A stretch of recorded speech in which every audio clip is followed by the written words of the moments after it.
Tone is nothing but a type of voice. Either it can be hearable melodiously or it can be hearable harshly. Okay, this is a type of voice which we can hear. That is what tone. Take a sentence.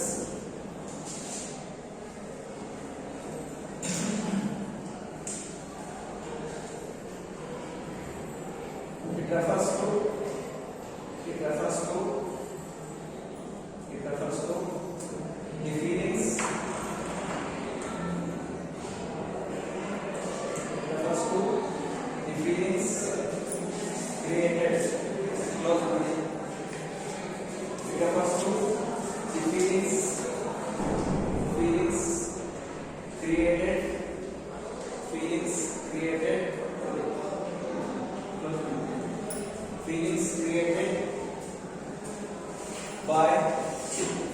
created by words. Feelings created by words. Words used to communicate. Words used to communicate a message. Used to communicate a message. Used to communicate a message. Full stop. I give you a simple example for the sentence you have taken. Right? Here the sentence ಬರ್ಕೊಂಡ್ರೆ ಅದಕ್ಕೊಂದು ನಾನು example ಹೇಳ್ತೀನಿ ನಿಮಗೆ. ಕೆಲವು ಸಲ ನೀವು mobile ಅಲ್ಲಿ ಅಥವಾ even text books ಗಳಲ್ಲಿ ಅಥವಾ ಇನ್ಯಾವುದೋ ಒಂದು ಅದರ್ ನ್ಯೂಸ್ ಪೇಪರ್ಸ್ ಗಳಲ್ಲಿ ಆಗಿರ್ಬೋದು, ಯಾವ್ದ್ರಲ್ಲೇ ಆಗಿರ್ಬೋದು, ನೀವೇನೋ ಓದ್ತಾ ಇರ್ತೀರಿ. ಓದ್ಬೇಕಾದ್ರೆ ಓದ್ತಾ ನಿಮಗೆ ಗೊತ್ತಿಲ್ಲದಂಗೆ ನೀವು ನೋಡ್ತಾ ಇರ್ತೀರಿ. ಓಕೆ, ಕೆಲವೊಂದು ಸಂದರ್ಭದಲ್ಲಿ ನೀವು ಗೊತ್ತಿದ್ದು ನೋಡ್ತೀರಿ, ತಿಳಿದು ಹೋಗ್ತೀರಿ, ಕೆಲವೊಂದು ಸಂದರ್ಭದಲ್ಲಿ ನಿಮಗೆ ಗೊತ್ತಿಲ್ಲದಂಗೆ ನೀವು ಮಾಡ್ತಾ ಇರ್ತೀರಿ ಅಲ್ವಾ? ಸೊ ಸೆನ್ಸ್ ಅದು ಏನಂತಂದ್ರೆ nothing but the expressions given by your mind set by reading the things and also by understanding the words. Okay, so ಕೆಲವೊಂದು ಸಂದರ್ಭದಲ್ಲಿ ಏನಾಗುತ್ತೆ, ನಿಮಗೆ ಖುಷಿ ಕೊಡುವಂತ ವಿಚಾರಗಳು ಇರುತ್ತೆ. ರೈಟ್? ಸೊ ಕೆಲವೊಂದು ಸಂದರ್ಭದಲ್ಲಿ ನಿಮಗೆ ದುಃಖವನ್ನು ತರುವಂತಹ ವಿಚಾರಗಳು ಕೂಡ ಇರುತ್ತೆ. ರೈಟ್? ಸೊ ಅದನ್ನ ನೀವು ನೋಡಿದ ಮೇಲೆ ಏನ್ ಮಾಡ್ತೀರಿ, ಅವನ್ನ ಓದ್ತಾ ಕೆಲವೊಂದು ಸಂದರ್ಭದಲ್ಲಿ ನಿಮಗೆ ಅದು ಖುಷಿ ಇರುವಂತ ವಿಚಾರ ಇತ್ತು ಅಂತ ಹೇಳಿದ್ರೆ ಸ್ಮೈಲ್ ಮಾಡ್ತಾ ಇರ್ತೀರಿ. ಅಥವಾ ಕೆಲವೊಂದು ಸಂದರ್ಭದಲ್ಲಿ ಅದೇನಾದ್ರೂ ಕೂಡ ನಿಮಗೆ ಸಿಟ್ಟು ಬರುವಂತದ್ದು ಇತ್ತು ಅಂತ ಹೇಳಿದ್ರೆ ಸೊ ನೀವು ಬೈತಾ ಇರ್ತೀರಿ, ಬೈಯೋ ರೀತಿಯಲ್ಲಿ ಎಕ್ಸ್ಪ್ರೆಷನ್ಸ್ ಮಾಡ್ತಾ ಇರ್ತೀರಿ. ಓಕೆ, ಸೊ ನೀವು ಎದುರುಗಡೆ ಯಾರು ಇದ್ದೀರಿ ಅಂತ ಹೇಳಿದ್ರೆ ಅದಕ್ಕೊಂದು ರೀತಿಯಲ್ಲಿ ಸಿಟ್ಟು ಅಥವಾ ಆವೇಶವನ್ನು ವ್ಯಕ್ತಪಡಿಸಿ ನೀವು ಮಾತಾಡ್ತಾ ಇರ್ತೀರಿ. ಓಕೆ, ಸೊ ನಿಮ್ಮ ಎದುರುಗಡೆ ಯಾರು ಇಲ್ಲ ಅಂತ ಹೇಳಿದ್ರೆ ಅವಾಗ ನೀವೇನ್ ಮಾಡ್ತೀರಿ, ಸಿಟ್ಟು ಅಥವಾ ಆಕ್ರೋಶವನ್ನು ವ್ಯಕ್ತಪಡಿಸುವಂತ ಒಂದು ರೀತಿಯಲ್ಲಿ ನಿಮ್ಮಷ್ಟು ನೀವೇ ಮಾತಾಡ್ಕೊಂತ ಇರ್ತೀರಿ. ಓಕೆ, ಸೊ ಅಂದ್ರೆ ಏನಪ್ಪಾ ಇವ್ರಿಗೆ ಏನಾದ್ರು ಬುದ್ಧಿ ಇದೆಯೋ ಇಲ್ವೋ, ಸೊ ಇಂಥ ಕೆಲಸ ಮಾಡಿದಾರಲ್ವಾ, ಏನ್ ರೂಲ್ಸ್ ಮಾಡಿದ್ದಾರೆ, ಏನ್ ಕಾನೂನು ಮಾಡಿದ್ದಾರೆ ಅಂತ ಹೇಳ್ಬಿಟ್ಟು ಈ ರೀತಿಯಲ್ಲಿ ನೀವು ಮಾತಾಡ್ಕೊಳ್ತಾ ಇರ್ತೀರಿ ಅಲ್ವಾ? So nothing but is what we call the way of expressions given by our mindset by understanding the words used in a message. Okay, so ಅಲ್ಲಿ ಏನು ಮೆಸೇಜ್ ಅನ್ನು ಕೊಟ್ಟಿರ್ತಾರೆ ಅಥವಾ ಅಲ್ಲಿ ಅವರು ಏನು ಆರ್ಟಿಕಲ್ಸ್ ಅನ್ನು ಕೊಟ್ಟಿರ್ತಾರೆ ಅಥವಾ ಅಲ್ಲಿ ಅವರು ಏನು ಲೆಟರ್ ಅನ್ನು ಬರೆದಿರ್ತಾರೆ, ಅದರಲ್ಲಿ ಏನು ವರ್ಡ್ಸ್ ಅನ್ನು ಯೂಸ್ ಮಾಡಿರ್ತಾರೆ, ಆ ವರ್ಡ್ಸ್ ಅನ್ನು ನಾವು ಅಬ್ಸರ್ವೇಷನ್ ಮಾಡಿ ಅದರ ಬೇಸಿಸ್ ಮೇಲೆ ನಾವು ಒಂದು ರೆಸ್ಪಾನ್ಸ್ ನಾವೇನು ಕೊಡ್ತಾ ಇರ್ತೀವಿ, ನಮ್ಮ ರಿಯಾಕ್ಷನ್ಸ್ ಅನ್ನು ನಾವೇನು ಕೊಡ್ತಾ ಇರ್ತೀವಿ, ಅದನ್ನ ನಾವೇನು ಹೇಳ್ತೀವಿ is what it is mainly because of the tone. Okay, so ಕೆಲವೊಂದು ವರ್ಡ್ಸ್ ಯಾವ ರೀತಿ ಇರುತ್ತೆ ಅಂತ ಹೇಳಿದ್ರೆ ನಮಗೆ ಸಿಟ್ಟನ್ನ ತರುವಂತ ರೀತಿಯಲ್ಲಿ ಇರುತ್ತೆ, ಕೆಲವೊಂದು ವರ್ಡ್ಸ್ ಏನು ಅಂತ ಹೇಳಿದ್ರೆ ನಮಗೆ ಖುಷಿಯನ್ನ ಕೊಡಬೇಕು. ಓಕೆ, ಸೊ ಖುಷಿಯನ್ನ ಕೊಡಬೇಕು ಆ ರೀತಿಯಲ್ಲಿ ಇರುತ್ತೆ ಲೈಕ್ ದಟ್. ಓಕೆ, ಸೊ ಅದನ್ನ ನಾವು ಹೇಳ್ತೀವಿ ಟೋನ್ ಅಂತ ಹೇಳ್ತೀವಿ. Okay, this are the words which we are used to communicate a message to other person. ಇನ್ನೊಬ್ಬರಿಗೆ ನಾವು ಯಾವುದೇ ಒಂದು ವಿಷಯವನ್ನ ತಲುಪಿಸಬೇಕಾದ ಸಂದರ್ಭದಲ್ಲಿ ನಾವೇನು ವರ್ಡ್ಸ್ ಅನ್ನ ಯೂಸ್ ಮಾಡ್ತೇವೆ, ಆ ವರ್ಡ್ಸ್ ಅವರ ಮೈಂಡ್ ಅಲ್ಲಿ ಒಂದು ರೀತಿ ಫೀಲಿಂಗ್ಸ್ ಅನ್ನ ಕ್ರಿಯೇಟ್ ಮಾಡಬೇಕು. ಓಕೆ, ಅದು ಯಾವ ರೀತಿ ಇರತಕ್ಕಂಥ ಫೀಲಿಂಗ್ಸ್ ಅಂತ ಹೇಳಿದ್ರೆ ಅದು ಖುಷಿಯನ್ನು ತರುವಂತ ಒಂದು ಫೀಲಿಂಗ್ಸ್ ಇರ್ಬೋದು, ಅಥವಾ ದುಃಖವನ್ನು ತರುವಂತ ಒಂದು ಫೀಲಿಂಗ್ಸ್ ಇರ್ಬೋದು, ಅಥವಾ ಇನ್ನೇ ಯಾವುದೇ ಅದರ್ ಕೈಂಡ್ಸ್ ಅಲ್ಲಿ ಕೂಡ ಅದು ಇರಬಹುದು. ಓಕೆ, ನೆಕ್ಸ್ಟ್ ಒನ್ ನಿಮಿಷ ಸಬ್ಜೆಕ್ಟ್ ಅದರಲ್ಲೇ ರಿಸಾರ್ಟ್ ಮತ್ತೆ ಸಬ್ ಟಾಪಿಕ್ ಟೋನ್ ಅಂತ ಹೇಳ್ಬಿಟ್ರೆ ಅದರಲ್ಲಿ ಮತ್ತೆ sub topic types of tone. tone. Types of tone. Earlier ನಾವೇನು language ಅಂತ ಡಿಸ್ಕಸ್ ಮಾಡಿದ್ವಿ, ಮತ್ತೆ ಅದರಲ್ಲಿ types of language ಅಂತ ಡಿಸ್ಕಸ್ ಮಾಡಿದ್ವಿ, right? In a similar way, here also tone and also the types of tone. Under that, take a sentence. Mainly there are three types of tone. Mainly there are three types of tone. Three types of tone. So stop. They are hyphen below that. First one, informal tone. Informal tone. Informal tone. Informal tone. Right? What is that informal tone in the sense? In order to make the personal communication, with one person to another, whatever the words which we are using, that is what we call informal tone. For example, if you want to write a note, if you want to write the notes, in such a cases, you are going to use the proper sentences and also the suitable words which you want to use, right? For example, Kannada notes ಮಾಡ್ತಾ ಇದ್ದೀರಿ ಅಂತ ಹೇಳಿದ್ರೆ, ಕನ್ನಡದಲ್ಲಿ notes ಮಾಡಬೇಕು ಅಂತ ಹೇಳಿದ್ರೆ ಅದಕ್ಕೆ related ಆಗಿ ನೀವು ಏನು ವರ್ಡ್ಸ್ ಅನ್ನು ಫ್ರೇಮ್ ಮಾಡಬೇಕು, ಯಾವ ರೀತಿಯ ಸೆಂಟೆನ್ಸಸ್ ಅನ್ನು ಫ್ರೇಮ್ ಮಾಡಬೇಕು, ಅದಕ್ಕೆ ಸೂಟಬಲ್ ಆಗಿರತಕ್ಕಂಥ ವರ್ಡ್ಸ್ ಯಾವುದು ಅನ್ನೋದನ್ನ ನೋಡ್ಕೊಂಡು ಪ್ರಾಪರ್ ವರ್ಡ್ಸ್ ಅನ್ನು ಯೂಸ್ ಮಾಡಿ ಸೆಂಟೆನ್ಸ್ ಫಾರ್ಮೇಷನ್ ಮಾಡ್ತೀರಿ. ಅದ್ರ ಬೇಸಿಸ್ ಮೇಲೆ ನೀವು ನೋಟ್ಸ್ ಅನ್ನು ಬರೀತಾ ಹೋಗ್ತೀರಿ. ಓಕೆ, ಅಂದ್ರೆ ಅಲ್ಲಿ ಏನು there is some formalities. Okay, ಅಲ್ಲಿ ನಿಮಗೆ ಕೆಲವೊಂದು ಫಾರ್ಮಾಲಿಟೀಸ್ ನೀವು ಫಾಲೋ ಮಾಡ್ತೀರಿ ಅಲ್ವಾ? ಅದೇ ರೀತಿ ನೀವು ಫ್ರೆಂಡ್ಸ್ ಮಾತಾಡ್ತಾ ಇರ್ತೀರಿ, ಅವಾಗ ನೀವು ಯಾವ್ದಾದ್ರು ರೂಲ್ಸ್ ರೆಗ್ಯುಲೇಷನ್ಸ್ ಫಾಲೋ ಮಾಡ್ತೀರಾ? ಮಾಡ್ತೀರಾ? ಇಲ್ಲ. ಸೊ ಇನ್ ಜನರಲ್ ಸುಮ್ಮನೆ ಎರಡು ಭಾಷೆಯಲ್ಲಿ ಏನು ಮಾತಾಡಬೇಕು ಅಂತ ಅನ್ಸುತ್ತೆ, ಒಬ್ರಿಗೊಬ್ರು ಏನಾದ್ರು ಮಾತಾಡ್ತಾ ಇರ್ತೀರಿ, ಇನ್ಫಾರ್ಮೇಶನ್ ಶೇರ್ ಮಾಡ್ತಾ ಇರ್ತೀರಿ, ಲೈಕ್ ದಟ್. ಓಕೆ, ಹೌದಲ್ವಾ? ಸಿಮಿಲರ್ ವೇ ಮನೆಯಲ್ಲಿ ಅಪ್ಪ ಅಮ್ಮನ ಜೊತೆಗೆ, ಅಕ್ಕ ತಂಗಿ ಜೊತೆಗೆ, ಅಣ್ಣ ತಮ್ಮನ ಜೊತೆ ಮಾತಾಡ್ತಾ ಇರ್ತೀರಿ, ಅವಾಗ ಯಾವ್ದಾದ್ರು ಅಲ್ಲಿ ರೂಲ್ಸ್ ರೆಗ್ಯುಲೇಷನ್ಸ್ ಯೂಸ್ ಮಾಡ್ತೀರಾ? ಏನಾದ್ರು ಗ್ರಾಮರ್ ಯೂಸ್ ಮಾಡ್ತೀರಾ? ಇಲ್ಲ ಅಲ್ವಾ? That is what we call informal tone, right? ಅಂದ್ರೆ ನಾವು ಮಾತಾಡಬೇಕಾದ ಸಂದರ್ಭದಲ್ಲಿ ಯಾವುದೇ ರೀತಿಯಾಗಿರ್ತಕ್ಕಂಥ rules regulations, grammar, spellings, words specific ಆಗಿ ನಾವು ಯೂಸ್ ಮಾಡ್ತಾ ಇಲ್ಲ ಅಂತ ಹೇಳಿದ್ರೆ, ಯಾವುದನ್ನು ನಾವು ಸ್ಪೆಸಿಫಿಕ್ ಆಗಿ ಯೂಸ್ ಮಾಡ್ತಾ ಇಲ್ಲ ಅಂತ ಹೇಳಿದ್ರೆ, the such tone is called as informal tone. The sense, the term itself indicates the meaning that there are no formalities at the time of communication. Okay, there are no formalities at the time of communication with one person to another. Clear? Gottaita? Take down. It is a tone used for personal communication. It is a tone used for personal communication. It is a tone used for personal communication or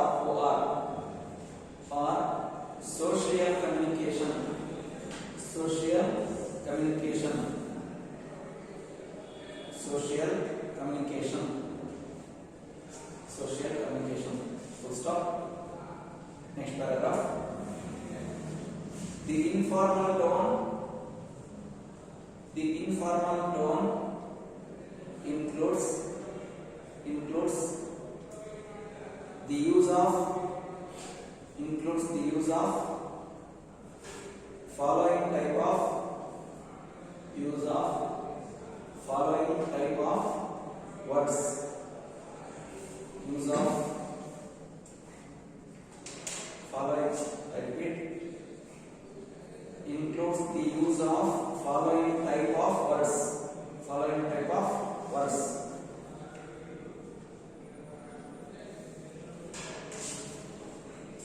Hyphen below that.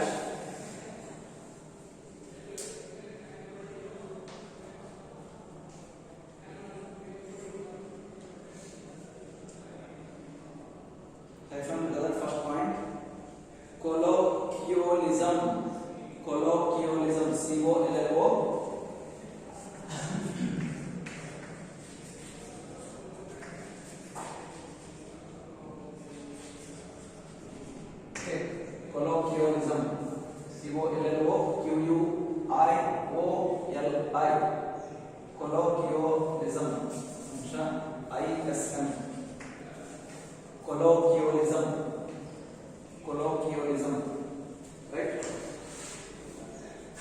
Colloquialism, right? Below that, ಅಂದ್ರೆ ಅದನ್ನು simple ಆಗಿ ಹೇಳಬೇಕು ಅಂತ ಹೇಳಿದ್ರೆ casual works ಅಂತ ಹೇಳ್ತೀವಿ, right? Casual works ಅಂತ ಹೇಳಿ ಬಾ, ಹೋಗು, ನಿಲ್ಲು, ಕುತ್ಕೋ, ನಿಂತ್ಕೋ, ರೈಟ್ ಅಲ್ವಾ? ಇವೆಲ್ಲವೂ ಕೂಡ ಕ್ಯಾಶುವಲ್ ವರ್ಕ್ಸ್, ಹೌದಲ್ವಾ? ದಟ್ಸ್ ವಾಟ್ ಕೊಲೋಕಿಯೋಲಿಸಮ್ಸ್ ಅಂತ ಹೇಳಿ ಹೇಳ್ತೀವಿ. Okay, colloquialisms, right? ಮುಂದೆ ಎಸ್ ಸೇರಿಸ್ಕೊಡ್ರಿ, ಪ್ಲೂರಲ್ ಆದ ಕೊಲೋಕಿಯೋಲಿಸಮ್ಸ್, ಕೊಲೋಕಿಯೋಲಿಸಮ್ಸ್, ರೈಟ್? ಮೀನಿಂಗ್ ಬೇಕು ಅಂತ ಹೇಳಿದ್ರೆ ಬ್ರಾಕೆಟ್ ಅಲ್ಲಿ ಬರ್ಕೊಡ್ರಿ. ಬ್ರಾಕೆಟ್ ಅಲ್ಲಿ casual works, casual, CASUAL, CASUAL, casual works, casual works. Below that, ಕೆಳಗಡೆ ಎಕ್ಸಾಂಪಲ್ ಅಂತ ಹೇಳ್ಕೊಡಿ. Example, first one, use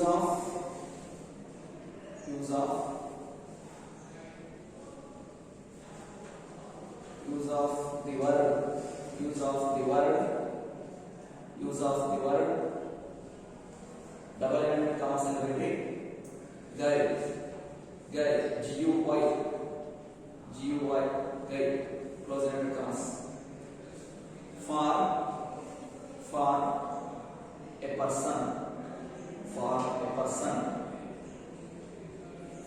person, full stop. ಯಾವುದೇ ಒಬ್ಬ ವ್ಯಕ್ತಿಯನ್ನು ನಾವು ಮಾತಾಡಿಸಬೇಕು ಅಥವಾ ಅವನನ್ನ ಕರಿಬೇಕು, ಹೇಳಬೇಕು, ಏನಾದರೂ ಮಾಡಬೇಕು ಅಂತ ಹೇಳಿದ್ರೆ ಅವನಿಗೆ ನಾವು ಪರ್ಸನ್ಗೆ ಏನು ಮಾಡ್ತೀವಿ, ಅವನಿಗೆ ಸ್ಪೆಸಿಫಿಕಲಿ ನೇಮ್ ಅನ್ನಾದರೂ ಕೂಡ ನಾವು ಕರೀಬಹುದು, ಅಥವಾ ಇನ್ ಜನರಲ್ ಆಗಿ ನಾವು ಹೇಳಬೇಕು ಅಂತ ಹೇಳಿದ್ರೆ a guy come here, a guy listen here, right? ಈ ರೀತಿ ಕೂಡ ನಾವು ಹೇಳ್ತೀವಿ. ಅಂದ್ರೆ ಪರ್ಸನ್ಗೆ ಸಬ್ಸ್ಟಿಟ್ಯೂಟ್ ಆಗಿ ನಾವು ಯೂಸ್ ಮಾಡ್ತೇವೆ, ಗಾಯ್ ಅಂತ ಹೇಳಿ ಯೂಸ್ ಮಾಡ್ತೇವೆ, ರೈಟ್? ಕಮಾನ್ ಗಾಯ್ಸ್ ಅಂತ ಹೇಳ್ತಾರಲ್ವಾ, ಹೇಳಿದ್ರೆ ಕಮಾನ್ ಗಾಯ್ಸ್ ಅಲ್ವಾ? Yes, it is what person ಬದಲಾಗಿ ಯಾವುದೇ ಒಬ್ಬ ಪರ್ಸನ್ ನಾವು ಕರಿಬೇಕು, ಅವನು ಮಾತಾಡಿಸ್ಬೇಕು ಅಂತ ಹೇಳಿದ್ರೆ ಅವನನ್ನ ಐಡೆಂಟಿಫೈ ಮಾಡೋದಕ್ಕೋಸ್ಕರವಾಗಿ ಅಲ್ಲಿ ಏನ್ ಮಾಡ್ತೇವೆ, ಅವನನ್ನ ಸೂಚಿಸುವ ಸಲುವಾಗಿ ವರ್ಡ್ ಅನ್ನು ನಾವೇ ಯೂಸ್ ಮಾಡ್ತೇವೆ. That is what guide, right? Then second one, use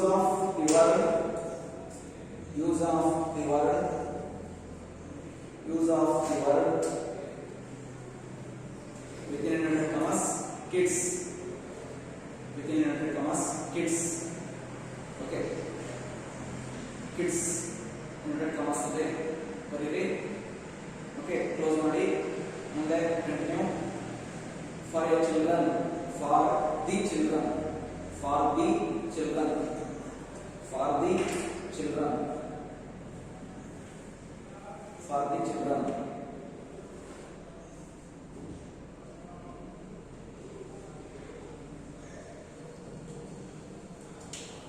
For children ಅಂತ ಮಾಡ್ಕೊಳ್ಳಿ. Okay, for children. ದಿ ಬೇಡ, ದಿ ನಾವು ಯೂಸ್ ಮಾಡೋದು ಎಲ್ಲಿ ಅಂತ ಹೇಳಿದ್ರೆ ಸ್ಪೆಸಿಫಿಕಲಿ ವಸ್ತುಗಳಿಗೆ ಯೂಸ್ ಮಾಡ್ತೀವಿ ದಿ ಅಂತ ಹೇಳಿ, ರೈಟ್? ವಸ್ತುಗಳಿಗೆ ನಾವು ಯೂಸ್ ಮಾಡ್ತೀರಪ್ಪ ಕಾಮನ್ ಆಗಿ ಪರ್ಟಿಕ್ಯುಲರ್ ಡೆಸಿಗ್ನೇಷನ್ ಅನ್ನ ಹೇಳಬೇಕು ಅಂತ ಹೇಳಿದ್ರೆ ಅವಾಗ ದಿ ಅಂತ ಯೂಸ್ ಮಾಡ್ತೀವಿ. For example, you have to write a letter to the principal. Okay, ಅಲ್ಲಿ ಪ್ರಿನ್ಸಿಪಾಲ್ ಯಾರು, ಮೇಲ ಫಿಮೇಲ ಅಂತ ನಮಗೆ ಗೊತ್ತಿಲ್ಲ. Okay, write a letter to the principal ಅಂತ ಹೇಳಿದ್ವಿ ಅಂತ ಹೇಳಿದ್ರೆ ಅಲ್ಲಿ ಅದು ಡೆಸಿಗ್ನೇಷನ್, ಪ್ರಿನ್ಸಿಪಾಲ್ ಅಂತ ಡೆಸಿಗ್ನೇಷನ್. ಓಕೆ, ಆ ಡೆಸಿಗ್ನೇಷನ್ ಗೆ ಮತ್ತೆ ನಾವು ಪ್ರಿಫಿಕ್ಸ್ ಅಲ್ಲಿ ಏನ್ ಮಾಡ್ತೀವಿ, ದಿ ಅಂತ ಸೇರಿಸ್ತೀವಿ. ಓಕೆ, ದಿ ಪ್ರಿನ್ಸಿಪಾಲ್ ಅಂತ ಹೇಳಿ ಕರೀತೇವೆ, ರೈಟ್? ಆ ರೀತಿ ಅಂದ್ರೆ ಪರ್ಟಿಕ್ಯುಲರ್ ಒಂದು ಡೆಸಿಗ್ನೇಷನ್ಸ್ ನ ಸೂಚಿಸಬೇಕಾದ್ರೆ ಅಥವಾ place, but articles, goods, commodities, things ಅವುಗಳನ್ನ ನಾವು ಹೇಳಬೇಕು ಅಂತ ಹೇಳಿದ್ರೆ ಅವು ನಾವು ದಿ ಅಂತ ಯೂಸ್ ಮಾಡ್ತೀವಿ. ಎಸ್ಪೆಷಲಿ ಪರ್ಸನ್ಸ್ಗೆ ದೆನ್ ಲಿವಿಂಗ್ ಥಿಂಗ್ಸ್ ಗೆ ಯೂಸ್ ಮಾಡಲ್ಲ. ಓಕೆ, ದೆನ್ ಬರ್ಕೊಂಡ್ರೆ use of the word kids for children ಅಲ್ವಾ, ಫುಲ್ ಸ್ಟಾಪ್. ಸೊ ಯೂಶುವಲಿ ನೀವು ಕೇಳಿದ್ರಿ, ಇನ್ನೂ ಕೂಡ ಕೇಳಿದ್ರಿ ಅಂತ ಅನ್ಕೊಂಡಿದ್ದೀರಿ, ರೈಟ್? ಸೊ ಚಿಲ್ಡ್ರನ್ ಅಂತ ನಾವು ಕರಿತೀವಿ, ಮಕ್ಕಳು ಅಂತ ನಾವು ಹೇಳ್ತೀವಿ. ಮಕ್ಕಳಿಗೆ ಆಲ್ಟರ್ನೇಟಿವ್ ಆಗಿ ಚಿಲ್ಡ್ರನ್ ಗೆ ನಾವು ಸೂಟಬಲ್ ಆಗಿ ಮತ್ತೆ ವರ್ಡ್ ಮೂರು ವರ್ಡ್ ಯೂಸ್ ಮಾಡ್ತೀವಿ. That is what kids. Okay, kids ಅಂತ ಹೇಳಿ ನಾವು ಕರಿತೀವಿ, ರೈಟ್? ಅಂದ್ರೆ ಕಿಡ್ಸ್ ಅಂತ ಹೇಳಿದ್ರೆ ಯಾರು? ಸೊ ಯೂಶುವಲಿ 0 to 6 ಇಯರ್ಸ್ ಆ ಒಂದು ರೇಂಜ್ ಅಲ್ಲಿ ಯಾರಿರ್ತಾರೆ ಅವರು ನಾವು ಕಿಡ್ಸ್ ಅಂತ ಹೇಳಿ ಕರಿತೀವಿ. ಅವರನ್ನ ನಾವು ಇವನ್ ಚಿಲ್ಡ್ರನ್ ಅಂತ ನಾವು ಕರಿತೀವಿ, ರೈಟ್? ದೆನ್ ಅಥವಾ ಅದನ್ನ ಸ್ಪೆಸಿಫಿಕ್ ಆಗಿ ಸಾರಿ ಇಟ್ಸ್ ನಾಟ್ 0 to 6 ಇದ್ರೆ ಅದನ್ನ ನಾವು ಬೇಬಿ ಏಜ್ ಅಂತ ಹೇಳಿ ಕರಿತೀವಿ. 0 to 6 ಇದ್ರೆ ಅದನ್ನ ನಾವು ಬೇಬಿ ಏಜ್ ಅಂತ ಹೇಳಿ ನಾವು ಕರಿತೀವಿ.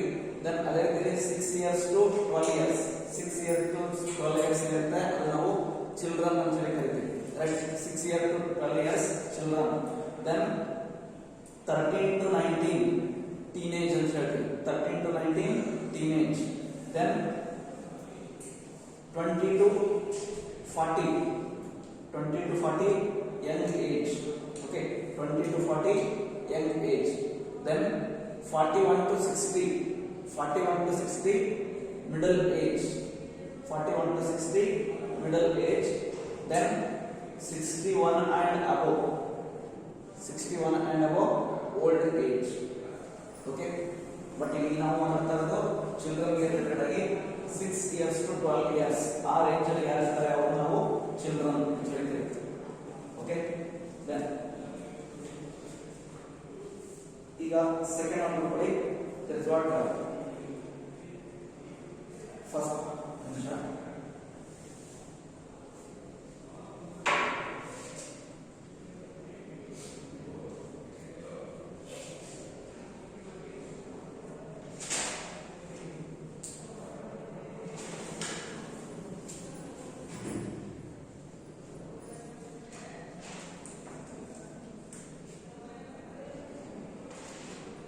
ಎಸ್, ಫಸ್ಟ್ ಒನ್ ಏನು ಬರ್ಕೊಂಡ್ರೆ ಕೊಲೋಕಿಯಲಿಸಮ್ಸ್ ಅಂತ ಬರ್ಕೊಂಡ್ರೆ ಅಲ್ವಾ? Colloquialisms, right? ದೆನ್ ಈಗ ಸೆಕೆಂಡ್ ಒನ್ ನೋಡಿ slang words. B slang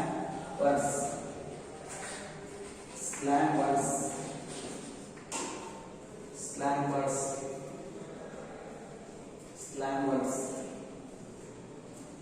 right? ಮುಂದೆ ಬ್ರಾಕೆಟ್ ಅಲ್ಲಿ ಮೀನಿಂಗ್ ಬರ್ಕೊಂಡ್ರೆ ಪ್ರೊಫೆಷನಲ್ ವರ್ಡ್ಸ್. Professional words.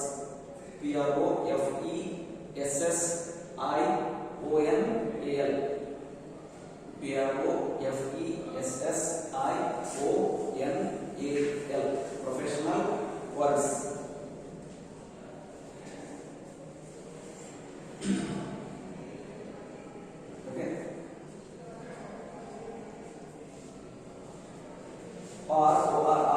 ಅಲ್ಲೇ ಮತ್ತೆ ಇನ್ನೊಂದು ರೀತಿಯಲ್ಲಿ ಕೂಡ ನಾವು ಹೇಳ್ತೀವಲ್ಲ. ಈಗ ನೀವು ಪ್ರೊಫೆಷನಲ್ ವರ್ಡ್ಸ್ ಅಂತ ಬರ್ಕೊಂಡ್ರಲ್ವಾ? ಪ್ರೊಫೆಷನಲ್ ವರ್ಡ್ಸ್ ಅಂತ ಹೇಳ್ತೀವಿ, ಅಥವಾ ಅದನ್ನು ಇನ್ನೊಂದು ರೀತಿಯಲ್ಲಿ ಕೂಡ ನಾವು ಕರಿತೀವಿ. ನೋಡಿ, words of specific class. Words of specific class. Words of specific class.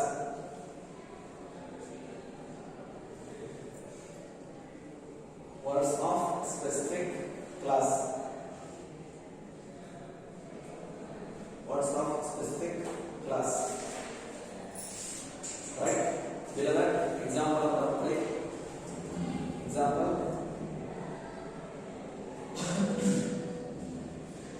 First one, teacher hyphen student.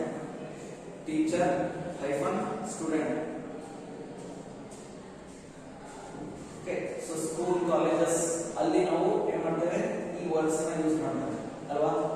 ಮನೆಗಳಲ್ಲಿ ಯೂಸ್ ಮಾಡ್ತೇವೆ ವರ್ಡ್ಸ್ ನ, ಇಲ್ಲ ಪರ್ಟಿಕ್ಯುಲರ್ ಏರಿಯಾದಲ್ಲಿ ಅವರು ಹೇಳ್ತಾರೆ ಪ್ರಕಾರವಾಗಿ ವರ್ಡ್ಸ್ ಆಫ್ ಸ್ಪೆಸಿಫಿಕ್ ಕ್ಲಾಸ್ ಅಂತ ಹೇಳ್ತಾರೆ. ಅದರ ಕೆಲವೊಂದು ಕಡೆಗಳಲ್ಲಿ ಮಾತ್ರ ನಾವು ಬಳಕೆ ಮಾಡ್ತಕ್ಕಂಥ ಒಂದು ಪದಗಳು. ಅದಕ್ಕೆ ಅರ್ಲಿಯರ್ ನೀವು ಬರ್ಕೊಂಡ್ರೆ ಪ್ರೊಫೆಷನಲ್ ವರ್ಡ್ಸ್ ಅಂತ ಹೇಳಿ. ಈಗ ಮತ್ತೆ ನಾವು ಇದಕ್ಕೆ ರಿಲೇಟೆಡ್ ಆಗಿ ಬೇಕಾದ ಎಕ್ಸಾಂಪಲ್ ಹೇಳ್ಬೋದು. ಸೆಕೆಂಡ್ ಒನ್ ನೋಡಿ, second one lawyer, LAWER, LAWER, lawyer hyphen client, CLIENT,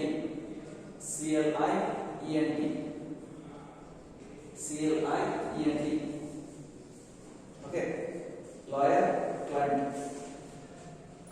usually ಯಾವುದೇ ಒಬ್ಬ ಲಾಯರ್ ಏನ್ ಮಾಡ್ತಾನೆ, ಅವನು ಕೋರ್ಟ್ನಲ್ಲಿ ಕೇಸ್ಗಳನ್ನು ನಡೆಸ್ತಾ ಇರ್ತಾನೆ. ಅವನ ಲಾಯರ್ನ ಹುಡ್ಕೊಂಡು ಹೋಗಿ ಯಾರು ಕೇಸನ್ನ ಕೊಡ್ತಾರೆ, ಅವ್ರನ್ನ ನಾವೇನಂತ ಕರಿತೀವಿ, ಕ್ಲೈಂಟ್ಸ್ ಅಂತ ಕರಿತೀವಿ. ಓಕೆ, ಇನ್ ದ ಸೆನ್ಸ್ ಈಗ ಇಲ್ಲಿ ಅರ್ಲಿಯರ್ ನೀವು ಬರ್ಕೊಂಡ್ರೆ ಟೀಚರ್ ಸ್ಟೂಡೆಂಟ್ ಅಂತ ಬರ್ಕೊಂಡ್ರೆ ಅಲ್ವಾ. A person one who teaches you called as teacher, right? So we people, then one who listen the things or one who listen the class, right, are called as students, right? In the similar way, illi one who gives the just speech